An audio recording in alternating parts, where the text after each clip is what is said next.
many more years would it take to build the walls of Africa? Because I was only 3 when I was made to believe that Africa is like a building under construction. And right now I'm over 23 and this continent still feels like it's stuck in its foundations. Because tell me why we have the Dangote capacity, yet our infrastructures are still built on structures that scream scarcity. Tell me why we have tech bros in Nairobi, Kenya and South Africa, yet we are still suffering digital malaria. Tell me why Africa is walking naked when we have Vicky James, who snatches creativity like the art of Akosed or Tepe Magugo, who weaves stories while making clothing or Sheyi Vodi, whose fashion empire began with a dream and not a body. Why are we like a song without reading, when the blood within our veins carries the beat of Fela and Nicola Bokuti, when our voice still carries the power of the songs of Lucky Dube? And yes, we are strong, but when we choose to, we are soft as the voice of Brenda Fassie. So how dare the world call us poor? How dare the world say we are weak? How dare them say that we are not strong, when the wealth of Africa keeps the world's phone ringing? How dare them say that we are underdeveloped, when our sweat built their castles? So I am here to remind you that Africa is no longer that continent that is underdeveloped, because we are a generation of builders, idea crafters, system shakers. We're a generation of men and women who build with bricks of knowledge, mortar of innovation, and raises towers of transformation. Because Africa is that content creator turning 10-second clips into 10,000 life lessons. Africa is that tech bro who is still coding under flickering lights. Africa is that painter who is throwing colors of paint on walls where hopes has been lost. Africa is that entrepreneur who is feeding his family and more from an akara store. And trust me, this is that part they won't show you on TV. This is that part you won't see on the Western headlines. Because when they gave us chains, we turned them into jewelries. And when they gave us broken pieces, we made them arts. And when they gave us borrowed names, we renamed ourselves. This is why there are 7 continents in the world, but the future keeps pointing towards Africa. And right now, we are tired of their pity parties, one that ends up leaving us with souvenirs of debts.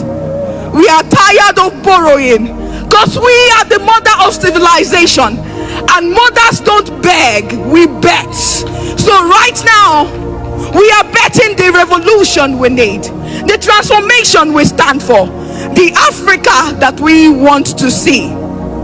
Because Africa is like a delicacy in process, and for every delicacy to be made, it takes time, and we are cooking. Check out our farmers, our tech bros, our lawyers, our teachers. We are fire and we are cooking. So this is me telling that young man who still believes in the future of Africa, telling that young girl who braids hair in the morning yet studies with candle lights at night, reminding you that this Africa that we seek is one that we can raise with our own hands. So never again would we go back to the world begging for aid, because we are no longer that chick that depends on the white for food. So right now, I am reminding you that they say that greatness is never built in a day, and the Africa that we seek would be built over time, when we decide to rise, when we decide to take our responsibility, when we decide to focus on what we want and the nation, the continent we seek. Thank you. Here is another bold speech from young lady that has touched the hearts of millions across Africa. The piece I'll be reciting today is a letter to the children of Sahel.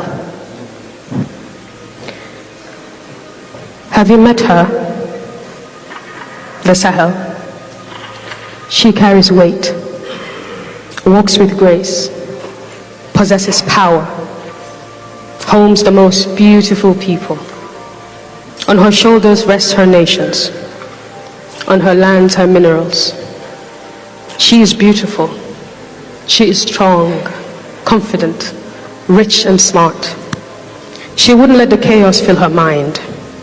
She reminds us, as I read this letter, to keep her safe, that nothing in this world would break us, that she stands firm to rise beyond borders, to rise beyond enemy lines, to remain and unbroken, to remember that her land keeps memories, sad and happy ones. But she implores us to fight and never back down. There is hope, to healing, strength, prayers. This is for you.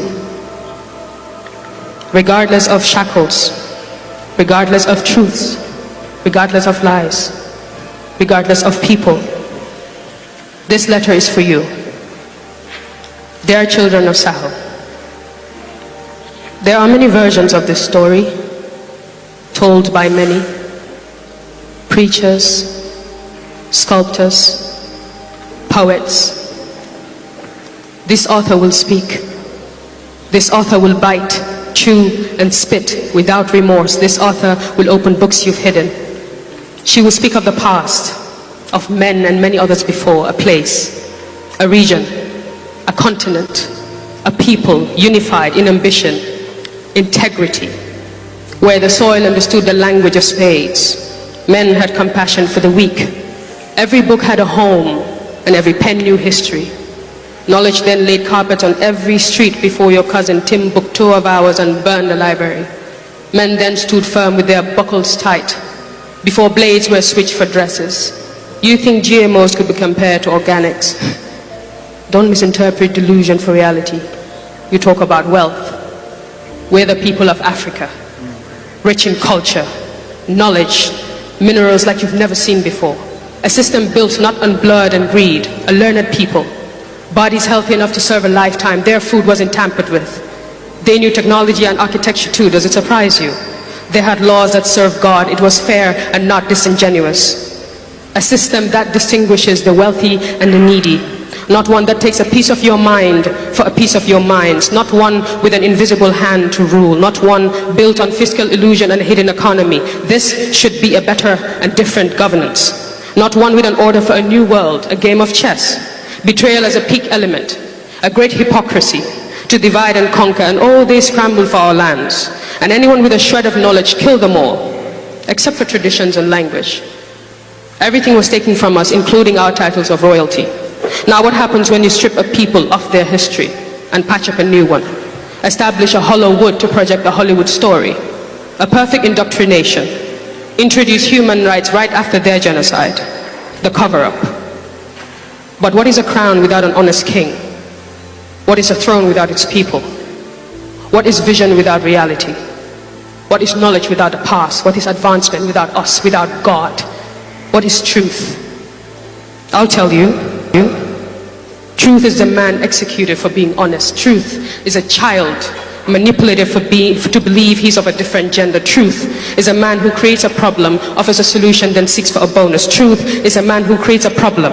Truth is a facade of independence, the ownership of 90% of our resources. Truth is the fight, blood for the 10% we so own. Truth is the system rigged to suit a few ties and bows and economic terrorism. Truth fights. Truth governs. Fights in truth for truth. Lies lie still.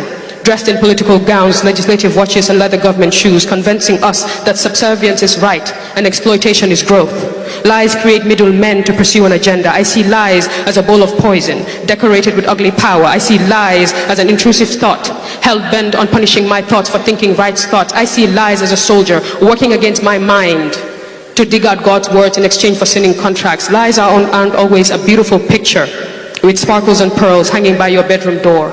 Lies are also a prison you do not know of. They said our freedom cost too much. Well, they couldn't afford it. They also said they could be our light.